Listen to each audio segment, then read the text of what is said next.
గ్రామజ్యోతిపై మంత్రి కేటీఆర్ ఫీడ్బ్యాక్ తీసుకున్నారు. First phase లో పథకం అమలు తీరుపై ఆరా తీశారు. స్కీమ్పై వీడియో కాన్ఫరెన్స్ నిర్వహించిన మంత్రి గ్రామాల్లో పారిశుద్ధ్యం, ఉపాధి హామీ పనులు త్వరగా పూర్తి చేయాలని ప్రజాప్రతినిధులను కోరారు.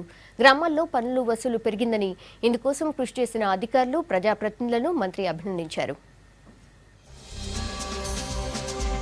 గ్రామజ్యోతిలో ఇప్పటి వరకు జరిగిన పనులపై స్కానింగ్ చేశారు పంచాయతీరాజ్ శాఖ మంత్రి కేటీఆర్. అమలు తీరుపై అధికారులు, ప్రజాప్రతినిధులను అడిగి తెలుసుకున్నారు. సెక్రటేరియట్లో వీడియో కాన్ఫరెన్స్ నిర్వహించారు మంత్రి కేటీఆర్. గ్రామాల్లో 100% వ్యక్తిగత టాయిలెట్ల నిర్మాణానికి సర్పంచ్లు చురుగ్గా పనిచేయాలని కోరారు. సర్పంచ్లకు పూర్తి స్థాయిలో సహకరించాలని కలెక్టర్లను ఆదేశించారు. గ్రామజ్యోతి కార్యక్రమానికి ఉపాధి హామీ సిబ్బందిని ఉపయోగించుకోవాలని మంత్రి అధికారులకు సూచించారు.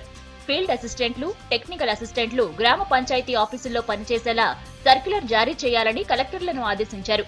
ప్రజాప్రతినిధులంతా సమన్వయంతో పనిచేసి గ్రామజ్యోతి లక్ష్యాలను పూర్తి చేస్తే ఆయా గ్రామాలకి ప్రోత్సాహకాలిస్తామని మంత్రి స్పష్టం చేశారు. గ్రామజ్యోతి పథకంపై సర్పంచ్లతో మాట్లాడిన మంత్రి కార్యక్రమంపై వారి అభిప్రాయాలను అడిగి తెలుసుకున్నారు. గ్రామాల్లో పథకాల అమలుకి చేపట్టాల్సిన పనులను సూచించాల్సిందిగా కోరారు. గ్రామజ్యోతి కార్యక్రమాన్ని పలువురు సర్పంచ్లు స్వాగతించారు. కార్యక్రమంతో గ్రామాల్లో అభివృద్ధి జరుగుతుందన్న ఆశ కలుగుతుందని తెలియజేశారు. సర్పంచ్లతో పాటు స్థానిక ప్రజాప్రతినిధులకి పెంచిన గౌరవ వేతనాలు 48,70,00,000లను విడుదల చేస్తున్నట్లు ప్రకటించారు.